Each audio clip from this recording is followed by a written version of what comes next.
اعوذ باللہ من الشیطان الرجیم بسم اللہ الرحمن الرحیم یا صاحب الجمال و یا سید البشر من وجهك المنی لقد نور القمر لا يمكن الثناء كما كان حقه بعد از خدا بزرگ توئی۔ قصہ مختصر۔ جزا اللہ عنا سیدنا و مولانا محمد صلی اللہ علیہ وآلہ وسلم ما هو اہلہ یا رب لک الحمد کما ينبغی لجلال وجهک وعظیم سلطانک رب اشرح لی صدری ویسر لی امری واحلل عقدۃ من لسانی یفقہوا قولی رب زدنی علما رب زدنی علما رب زدنی علما۔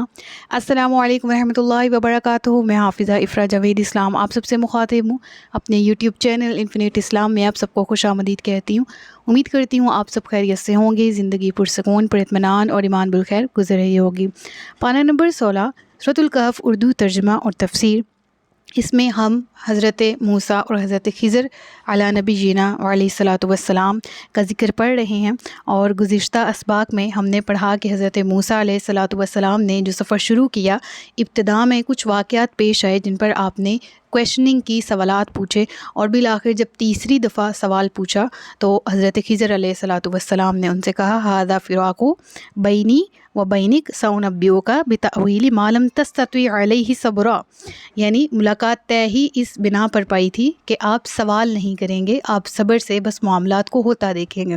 لیکن حضرت موسیٰ علیہ الصلاۃ والسلام نے وہ امور جو کہ عام طور پہ خلاف قانون بھی تھے، خلاف شریعت بھی تھے، حضرت خضر جانتے تھے کہ وہ ایسا کیوں کر رہے ہیں، اللہ نے انہیں حکم دیا تھا، لیکن حضرت موسیٰ کو وہ حکمت سکھانا مقصود تھا۔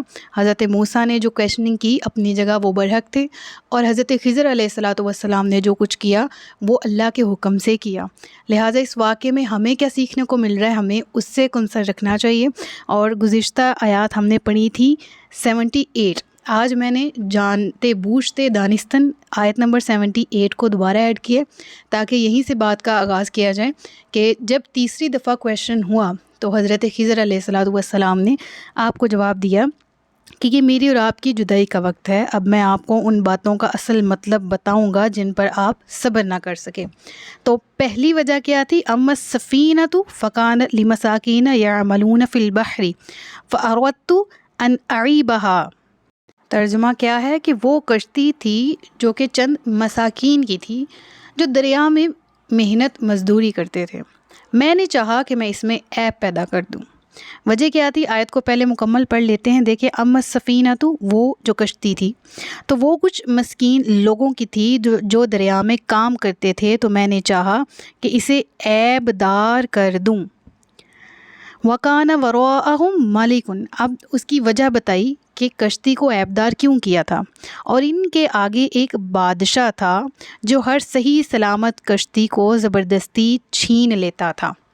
تو اما السفینہ، اس پہ ذرا بات کر لیتے ہیں کہ جس کشتی پہ آپ سب سے پہلے سوار ہوئے اور آپ نے سفر شروع کیا، اس کے حوالے سے بات کی جا رہی ہے یہاں پر کہ جب آپ نے سفر کیا اور اس کا ایک تختہ اس کشتی کا اکھیڑ دیا جس سے وہ عیب دار ہوگی، حضرت موسیٰ نے تب سوال کیا، اب اس کا جواب مل رہا ہے، اور وہ کیا کہ وہ کشتی مساکین کی تھی، مسکینوں کی تھی۔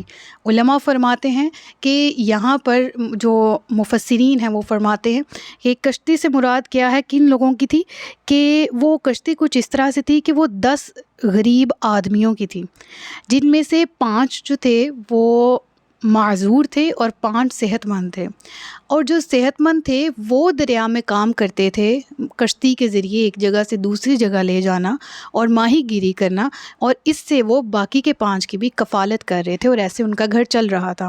ٹھیک ہے، اس کے بعد آگے جو ذکر آیا نا کہ وہاں پر ایک بادشاہ موجود تھا، وَكَانَ وَرَاءَهُم مَلِكٌ يَأْخُذُ كُلَّ سَفِينَةٍ غَصْبًا، اور وہاں پر ایک بادشاہ موجود تھا جو کہ ہر صحیح سلامت کشتی کو ضبط کر لیتا تھا۔ اب کشتی وہاں جا رہی تھی، بادشاہ جس جگہ موجود تھا، تو حضرت خضر یہ بات جانتے تھے بحکم الہی، اللہ تبارک و تعالیٰ نے آپ کو یہ بات الہام کر دی تھی، لیکن یہ بات بھی یاد رکھی جائے کہ وہ جو مساکین تھے ان کو اس بارے میں علم نہیں تھا، اور حضرت موسیٰ علیہ الصلاۃ والسلام بھی بحکم الہی یہ نہیں جانتے تھے۔ اب یوں ہوا کہ حضرت خضر نے جب کہا کہ وہ بادشاہ صحیح سلامت کشتی کو غصب کر لیتا تھا، اپنے پاس جو ہے اس کو زبردستی رکھ لیتا تھا، تو میں نے چاہا کہ اس کشتی کو عیبدار کر دوں، کیونکہ وہ عیبدار چیزوں کو نہیں اپنے قبضے میں لے رہا تھا۔ کشتی میں عیب دیکھتا تو وہ چھوڑ دیتا، اور یوں ہی ہوا۔ لہٰذا حضرت خضر نے ان کے لیے چھوٹے نقصان کو چوز کیا بڑے نقصان سے بہتر، یعنی وہ تختہ تو بعد میں لگ جانا تھا اور وہ کشتی بھی ان کی ملکیت میں رہنی تھی، ماں سوائے اس کے کہ وہ کشتی صحیح سلامت وہ جگہ عبور کرتی اور آگے بادشاہ کے قبضے میں جاتی، اور وہ 10 کے 10 مساکین اس کشتی سے محروم ہو جاتے جو ان کا سورس آف انکم تھا۔ ٹھیک ہے، تو حضرت خضر نے، اب دیکھیں ظاہری طور پر ہمیں کیا لگ رہا تھا، حضرت موسیٰ علیہ السلام سے ریلیٹڈ جو ہم نے واقعہ سٹارٹنگ میں پڑھا کہ اچانک بیٹھے بیٹھے اس کشتی کو کیوں عیبدار کر دیا، سب کے ذہن میں سوال پیدا ہوا۔ لیکن اللہ اور اللہ والے جانتے ہیں کہ تعلیم کس کو کہتے ہیں، تعلیم دینی کس طرح سے ہے، حکمت سمجھانی کیسے، اور یہی وہ پوائنٹ تھا جب آپ نے یہ بات کو کلیئر کیا کہ میں نے اس کو عیبدار اس لیے کیا تاکہ وہ بعد میں انہی مساکین کے پاس رہے جو ان کی روزی روٹی کا سبب بنی ہوئی ہے، بعد میں وہ اس کو ریپیئر کر لیں کشتی کو، لیکن اس کشتی سے ہاتھ نہ دھو بیٹھیں۔ لہٰذا اس کے پیچھے ریزن یہ تھی۔ اب یہاں پر سرکار دو عالم صلی اللہ علیہ وآلہ وسلم کی ایک حدیث پڑھ لیتے ہیں جو مساکین کے حق میں ہے، کہ اللہ کے نبی فرماتے ہیں مسکین لوگ امیروں سے 40 سال پہلے جنت میں داخل ہوں گے۔ اے عائشہ رضی اللہ تعالیٰ عنہ، مسکین کے سوال کو کبھی رد نہ کرنا اگرچہ کھجور کا ایک ٹکڑا ہی ہو، اور اے عائشہ رضی اللہ تعالیٰ عنہ، مسکینوں سے محبت رکھنا اور انہیں اپنے قریب کرنا، کہ ایسا کرنے سے اللہ تعالیٰ قیامت کے دن تجھے اپنا قرب نصیب فرمائے گا۔ اللہ اکبر۔ لہٰذا حقوق العباد کی اگر بات کی جائے تو مساکین کے ساتھ بہترین رویہ رکھا جائے، کہ ان کے ساتھ بہترین رویہ برتنے سے رب العالمین سے رحمت نازل ہونے کی امید ہے، یقین ہے، اور بروز قیامت ہم رب العالمین کی رحمت کے اس کے ساتھ کے اس قدر قریب ہوں گے گو کہ ہم نے مساکین کو دنیا میں اپنے جس قدر قریب رکھا۔ اور یہاں اس حدیث کے اس پوائنٹ کو کلیئر کرتی چلوں کہ مسکین لوگ امیروں سے 40 سال پہلے جنت میں کس طرح سے داخل ہوں گے، کیونکہ اس کے حوالے سے مجھے بھی کنفیوژن تھی اپنے بچپن میں جب میں نے سنا تھا کہ ہاؤ کین اٹ پاسبل، ایسا کیا معاملہ ہے کہ جس کی وجہ سے ایسا پیش آئے گا۔ تو دراصل جس کے پاس جتنی دنیاوی طور پر راحتیں، نعمتیں، جتنا کچھ ہوگا اس سے اتنی ہی اس کے بارے میں کویشننگ ہوگی، اور جو دنیا میں مساکین رہے جن کے پاس نعمتیں کم تھیں ان کا حساب کتاب بھی جلد ہو جائے گا اور وہ جلد جنت میں چلے جائیں گے، اور ان کو حساب کتاب دینے میں دیر لگے گی جن کے پاس نعمتیں زیادہ تھیں۔ تو اوبویسلی ایک بات ہے ماننے والی، لاجیکلی بھی اس کو مانا جا سکتا ہے، لہٰذا اللہ تبارک و تعالیٰ سے امید رکھنی چاہیے اس کی رحمت کی، اللہ تعالیٰ سے دعا کرنی چاہیے کہ ہمیں ویسے معاملات کرنے کی توفیق دے جیسا رب العالمین ہم سے چاہتا ہے۔ تو اس کے بعد بات کر لیتے ہیں ہم اگلے پوائنٹ کی، کہ ایک تو حضرت خضر علیہ السلام نے جواب دے دیا، اب اس کے بعد آپ نے سیکنڈ آنسر کیا کیا، وَأَمَّا الْغُلَامُ فَكَانَ أَبَوَاهُ مُؤْمِنَيْنِ فَخَشِينَا أَن يُرْهِقَهُمَا طُغْيَانًا وَكُفْرًا۔ اور وہ جو لڑکا تھا، غلام کہتے ہیں نابالغ لڑکی کو بھی، ٹھیک ہے، اور وہ جو لڑکا تھا فکانہ ابواہو، تو اس کے ماں باپ، مؤمنین تثنیہ کا صیغہ، ٹھیک ہے، یعنی ایمان والے دونوں کے، یعنی وہ دونوں ایمان والے، فخشینہ تو ہم نے یہ خوف کیا، ان یرہقہما طغیانا وکفرا، کہ یہ بچہ وہ لڑکا جو ہے وہ انہیں بھی سرکشی اور کفر میں ڈال دے گا۔ فَأَرَدْنَا أَن يُبْدِلَهُمَا رَبُّهُمَا خَيْرًا مِّنْهُ زَكَاةً وَأَقْرَبَ رُحْمًا، تو ہم نے چاہا کہ ان کا رب انہیں پاکیزگی میں پہلے سے بہتر اور حسن سلوک اور رحمت و شفقت میں زیادہ مہربان عطا کر دے، لہٰذا ہم نے اس غلام کا، اس نابالغ بچے کا قتل کر دیا۔ اب یہاں بہت سے اہم پوائنٹ جو ہیں وہ ریز ہوتے ہیں، جن کی طرف سب سے پہلے چلتے ہیں۔ وہ یہ ہے کہ سب سے پہلے تو ہمیں آقا علیہ الصلوۃ والسلام سے بھی اس واقعے کی ویریفیکیشن ملتی ہے۔ مسلم شریف میں حدیث ہے، حضرت ابی بن کعب رضی اللہ تعالیٰ عنہ سے روایت ہے، نبی اکرم صلی اللہ علیہ وآلہ وسلم نے ارشاد فرمایا، جس لڑکے کو حضرت خضر علیہ الصلوۃ والسلام نے قتل کر دیا تھا وہ کافر ہی پیدا ہوا تھا، اور اگر وہ زندہ رہتا تو اپنے ماں باپ کو کفر اور سرکشی میں مبتلا کر دیتا، لہٰذا حضرت خضر نے اس لڑکے کو قتل کر دیا۔ اب یہاں سوال پیدا یہ ہوتا ہے کہ آج کے دور میں کیا یہ جائز ہے؟ اگر کوئی ولی ہے، اس کو الہام ہوتا ہے اور وہ اس کی بنا پر، اس کی بنیاد پر کسی کو قتل کر دے اور کہے کہ مجھے یہ لگا، مجھے یہ گمان تھا کہ یہ بڑا ہو کر یوں کرے گا، تو میں نے ابھی اس کو قتل کر دیا، تو اس کا جواب ہے نہیں۔ ہمارے زمانے میں اگر کوئی ولی کسی کے ایسے باطنی حال پر مطلع ہو جانے کے بعد یہ کہے کہ آگے جا کر یہ کفر اختیار کرے گا اور دوسروں کو بھی کافر بنا دے گا اور اس کی موت کی حالت بھی کفر میں ہوگی، تو وہ ولی اس بنا پر اسے قتل نہیں کر سکتا۔ جیسا کہ امام سبکی رحمۃ اللہ تعالی علیہ فرماتے ہیں کہ باطن کا حال جان کر بچے کو قتل کر دینا حضرت خضر علیہ نبی جناب علیہ الصلاۃ والسلام کے ساتھ خاص ہے، انہیں اس کی اجازت تھی۔ اب اگر کوئی ولی کسی بچے کے ایسے حال پر مطلع ہو تو اس کے لیے قتل کرنا جائز نہیں ہے۔ تو معلوم کیا ہوا یہاں پر کہ حضرت خضر کے ساتھ یہ معاملہ خاص تھا، اور اس کی حکمت میں بارہا رپیٹ کر چکی ہوں کہ حضرت موسیٰ کو حکم ہوا ان سے ملاقات کا، تو جو سمجھانا سکھانا مقصود تھا وہی زیر عمل تھا، اور حضرت خضر علیہ نبی جنا علیہ الصلاۃ والسلام کی نبوت بھی اس واقعے سے ثابت ہوتی ہے کہ آپ نبی تھے اور آپ کا تعلق حقیقت سے تھا، وہ سالڈ وحی جو آپ تک تھی جس میں شک، گمان یا غلطی کی گنجائش نہیں تھی، وہ وحی آپ کو الہام کی گئی اور اسی کی بنیاد پر آپ نے ڈیسیجنز لیے۔ لہٰذا آج کے دور میں کسی کو یہ الاؤ نہیں ہوگا حضرت خضر والے واقعے کو سامنے رکھتے ہوئے وہ کوئی حرکت نہیں کر سکتا، کیونکہ یہ وہ انہی کے ساتھ خاص تھا۔ لہٰذا حضرت خضر علیہ نبی جناب علیہ الصلاۃ والسلام، یہاں پر آیت میں آتا ہے نا کہ فَأَرَدْنَا أَن يُبْدِلَهُمَا رَبُّهُمَا خَيْرًا مِّنْهُ، تو ہم نے یہ ارادہ کیا کہ رب انہیں اس سے بہتر عطا کرے، پاکیزہ وَأَقْرَبُ رُحْمًا۔ تو اس سے کیا مراد ہے؟ یعنی اس سے مراد یہ ہے، مفسرین کا قول ہے کہ اللہ نے پھر اس بچے کے بدلے میں ایک مسلمان لڑکا عطا کیا، اور ایک قول یہ ہے کہ اللہ نے انہیں ایک بیٹی عطا کی جو ایک نبی علیہ الصلاۃ والسلام کے نکاح میں آئی، اور اس سے نبی علیہ الصلاۃ والسلام پیدا ہوئے جن کے ہاتھ پر اللہ نے ایک امت کو ہدایت دی۔ تو معلوم یہ ہوتا ہے کہ رب کی رضا میں راضی رہنا چاہیے۔ وہ والدین جن کے سامنے ان کا بیٹا قتل کیا گیا، ان کے لیے یہ دکھ بہت بڑا تھا، لیکن اللہ کی حکمت اس سے زیادہ بڑا انعام دینے میں تھی، اور انہیں ایک غم، انہیں دنیا اور آخرت کے خسارے سے بچانے کے لیے ان سے وہ لیا گیا۔ لہٰذا آج کے دور میں بھی اگر کوئی بہت بڑا لوس ہو جاتا ہے اور کوئی بہت بات ایسی جو دل کو لگ جاتی ہے، یہ مایوسی کیوں مجھے ہوئی، یہ چیز کیوں چھین لی گئی، یہ نعمت کیوں مجھ سے چھین لی گئی، یا یہ نعمت مجھے عطا کیوں نہیں کی گئی، ہمیں لگ رہا ہوتا ہے کہ ہم لوس میں جا رہے ہیں، لیکن در حقیقت وہی ہمارا نفع ہوتا ہے، کیونکہ اللہ تبارک و تعالیٰ کی حکمتیں بھی اللہ ہی جانتا ہے، اور اس کے پلانز بیسٹ ہیں۔ ہم ان سے واقف ہوتے ہیں، جس کی بنیاد پر ہم بے صبری کرتے ہیں اور اسی کی بنیاد پر ناشکری کرتے ہیں۔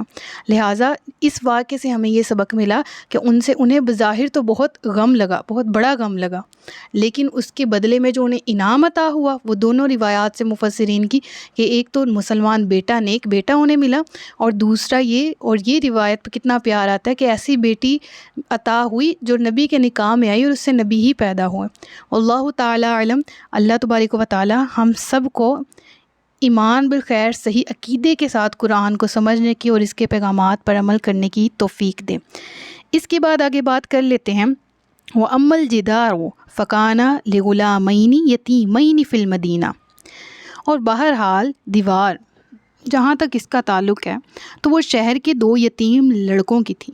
فی المدینہ، اس سے مراد مدینہ منورہ نہیں ہے، یاد رہے مدینہ عربی میں شہر کو کہا جاتا ہے۔ وَكَانَ تَحْتَهُ كَنْزٌ، اور اس کے نیچے کنزن خزانہ تھا، لہما ان دونوں کا، وَكَانَ أَبُوهُمَا صَالِحًا، اور ان کا باپ نیک آدمی تھا۔ تو آپ کے رب نے چاہا کہ وہ دونوں اپنی جوانی کو پہنچے اور اپنا خزانہ نکالیں۔ یہ سب آپ کے رب کی رحمت سے ہے، اور یہ سب کچھ میں نے اپنے حکم سے نہیں کیا۔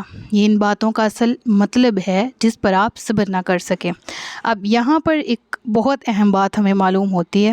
سب سے پہلی بات یہ معلوم ہوتی ہے کہ حضرت خضر نے کہا کہ وہ جو دیوار جو میں نے ان لوگوں کی درست کی تھی اور اس پر میں نے مزدوری کا مطالبہ نہیں کیا تھا، دراصل یتیموں کی تھی، اور میں نے اس پر اسی وجہ سے مطالبہ نہیں کیا کیونکہ وہ دیوار کے نیچے، ایک تو میں نے اس کو درست کرنے کا کوشش کیا تھا کہ اس کے نیچے خزانہ دفن تھا، بچے نابالغ تھے، ابھی ظاہرہ یتیم نابالغ بچے کو کہتے ہیں جس کا والد سر پہ نہ ہو.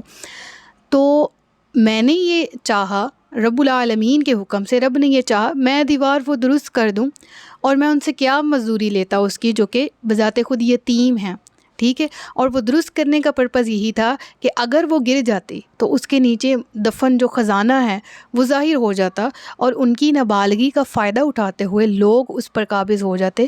لہٰذا میں نے اس دیوار کو درست کر دیا کہ جب یہ بالغ ہوں، جب یہ طاقت والے ہو جائیں، جب یہ جوانی بنیں، اور جب انہیں اپنے حق کی حفاظت کرنی آ جائے تو تب وہ اس خزانے کو استعمال کریں. وہ خزانہ کس کا تھا؟ ان کے باپ نے اس کے نیچے دفن کر رکھا تھا. وَقَانَ أَبُوهُمَا صَالِحًا، ان کا باپ نیک آدمی تھا. تو معلوم کیا ہوتا ہے کہ والدین اگر نیک ہوں تو ان کی نیکی کا سایہ، ان کی نیکی کا ساتھ، ان کی نیکی کا اجر، ان کی نیکی کی وجہ سے جو بلیسنگز ملتی ہیں اولاد کو بھی ملتی ہیں. یعنی خاندان کا ایک شخص اگر نیک ہے تو اس کی برکتیں خاندان میں موجود رہتی ہیں. اٹ نوٹ مینس کہ اگر ایک خاندان میں نمازی ہے تو وہی کافی ہے، نہیں، یہ مراد نہیں ہے. مراد یہ ہے کہ جو نیکی کرنے والا شخص ہوتا ہے رب العالمین اس کی اور اس سے جڑے ہوئے لوگوں کی حفاظت کرتا ہے، جو کہ قرآن سے ثابت ہے. ان کا باپ نیک آدمی تھا، اس کے فوت ہو جانے کے بعد ان کے باپ کا وہ خزانہ جو کہ انہوں نے اپنی اولاد کے لیے سنبھال کے رکھا تھا، اللہ نے اس کی حفاظت کے لیے حضرت خضر کو بھیجا، اور سفر کے دوران حضرت موسیٰ بھی ساتھ تھے. یعنی اللہ نے نبی کو اس کی اولاد کے لیے جو خزانہ موجود تھا اس کی حفاظت کے لیے لگا دیا. اللہ اکبر، ان اللہ علی کل شیء قدیر. اس حوالے سے یتیموں کے حقوق پڑھ لیتے ہیں اور پیارے آقا محمد مصطفیٰ صلی اللہ علیہ وآلہ وسلم کی احادیث کا مطالعہ کر لیتے ہیں. آپ فرماتے ہیں کہ مسلمانوں میں سے جو شخص کسی یتیم کے کھانے پینے کی کفالت کرے تو اللہ اسے جنت میں داخل کرے گا، مگر یہ کہ وہ کوئی ایسا گناہ کرے جس کی بخشش نہ ہو. ان الشرک لظلم عظیم، کہ شرک وہ سب سے بڑا گناہ ہے اور اس کی معافی نہیں ہے. اس کے علاوہ گناہ کبیرہ بھی اس میں داخل ہو جاتے ہیں. لہٰذا رب نے فرمایا، اللہ کے نبی نے فرمایا کہ اللہ ما سوائے اس کے کہ کوئی بڑے گناہوں میں وہ شخص مبتلا ہو، وہ شخص جنتی ہے کہ وہ ایک یتیم کی کفالت کر رہا ہے، اس کی نگرانی کر رہا ہے، اس کی دیکھ بھال کر رہا ہے. اور اس حوالے سے ہم نے سورہ نساء میں ابتدائی طور پر بہت زیادہ آیات تھیں جو یتیم کی کفالت کی فضیلت کے بارے میں تھی، جو ہم نے پڑھ رکھی ہیں. اور اس کے بعد ایک اور حدیث ہے جو کہ حضرت عبداللہ بن عمر سے روایت ہے. آپ فرماتے ہیں کہ نبی کریم صلی اللہ علیہ وآلہ وسلم نے ارشاد فرمایا، اللہ تعالیٰ کے نزدیک سب سے زیادہ پسندیدہ گھر وہ ہے جس میں کوئی یتیم ہو اور اس کی عزت کی جاتی ہو. اللہ اکبر.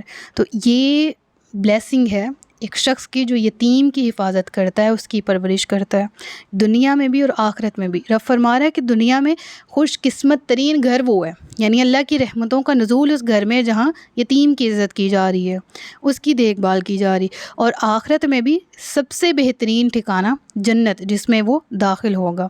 اور اس کے علاوہ اگر ہم بات کریں نا، وَقَانَ تَحْتَهُ كَنْزٌ لَهُمَا، یہاں صیغہ آ گیا کس کا؟ تثنیہ کا، ہما دو. تو یعنی مراد یہ ہوتا ہے کہ یتیم جو تھے وہ دو تھے، ٹھیک ہے، دو لڑکے تھے.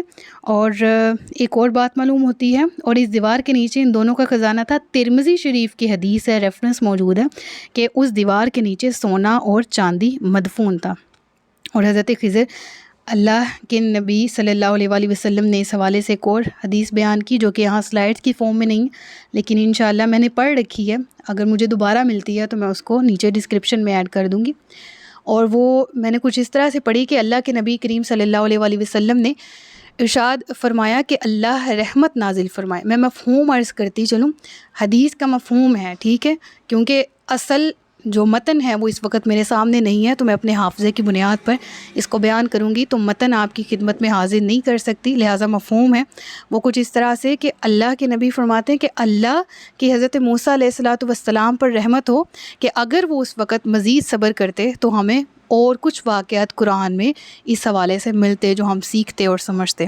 تو یعنی مراد یہ ہے یہاں پر اب حضرت خضر نے جو کچھ کیا اللہ کے حکم سے کیا، حضرت موسیٰ علیہ نبی جناب علیہ الصلاۃ والسلام نے جو کچھ کیا وہ بھی اللہ کا حکم نہیں تھا، ان کی شریعت کے مطابق شریعت کی ڈیمانڈ تھی، جو کویشچنز وہ کر رہے تھے.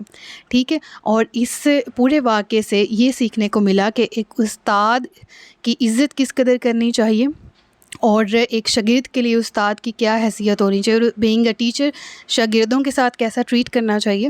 اور ریدر دین ہمیں ایک اور بات سیکھنے کو ملی، دیٹ از کہ یہاں پر بہت سے لوگ یہ والے سوال ریز کرتے ہیں کہ ولی اللہ نے نبی کو ولی سے سیکھنے کے لیے بھیجا اور علیہ اعوذ باللہ ولی کا درجہ نبی سے اوپر ہے. یہاں اس واقعے سے یہ پتہ لگا ایسا کچھ نہیں ہے. میں اس اعتراض کا جواب ضرور دینا چاہتی ہوں کہ اول تو میں نے یہ چیز پروف کی ہے پچھلے لیکچرز میں کہ حضرت خضر علیہ نبی جینا علیہ الصلاۃ والسلام اللہ کے نبی ہیں. ٹھیک ہے. اور اس کے علاوہ اگر بالفرض کوئی ان کو ولی ہی مزید ہے ماننے میں، تو اس کو یہ جواب ہے کہ اس کے ذریعے حضرت موسیٰ علیہ الصلاۃ والسلام کی آزمائش مقصود تھی، نہ کہ یہ ظاہر کرنا کہ علم کس کے پاس زیادہ ہے کس کے پاس کم. اور بلا شبہ اس واقعے سے ہمیں بہت کچھ سیکھنے کو ملتا ہے. اللہ جو کچھ سیکھا ہے اس پر ہمیں عمل کرنے کی توفیق دے، اور جو لیسنز ہم قرآن میں اب تک پڑھ پائے ہیں سب پر عمل کرنے کی توفیق دے، سب پر ہمیں ایمان، اخلاص، تقوی عطا فرمائے. آمین بجاہ نبی الامین وصلی اللہ تعالی علی محمد. صدق اللہ العلی العظیم وصدق رسولہ النبی الکریم. سچ فرمایا اللہ نے جو عصمت والا ہے. اپنا بہت سا خیال رکھیے گا، مجھے دعا میں یاد رکھیے گا. اس واقعے سے ریلیونٹ کوئی بھی کنفیوژن ہے تو آپ مجھ سے کمنٹ سیکشن میں پوچھ سکتے ہیں. انشاءاللہ اس کو قرآن اور احادیث اور مفسرین کے اقوال وغیرہ کی روشنی میں انشاءاللہ کور کرنے کی کوشش کریں گے. اور میرے لیے بہت سی دعا کیجیے گا اور اپنے لیے بھی بہت سی دعا کیجیے گا. میں بھی کرتی ہوں اور کرتی رہوں گی. اللہ تعالیٰ ہم سب کو علم نافع اور عمل خیر کی توفیق عطا فرمائے. تاجدار ختم نبوت زندہ باد. پاکستان ہمیشہ زندہ باد. السلام علیکم ورحمۃ اللہ وبرکاتہ.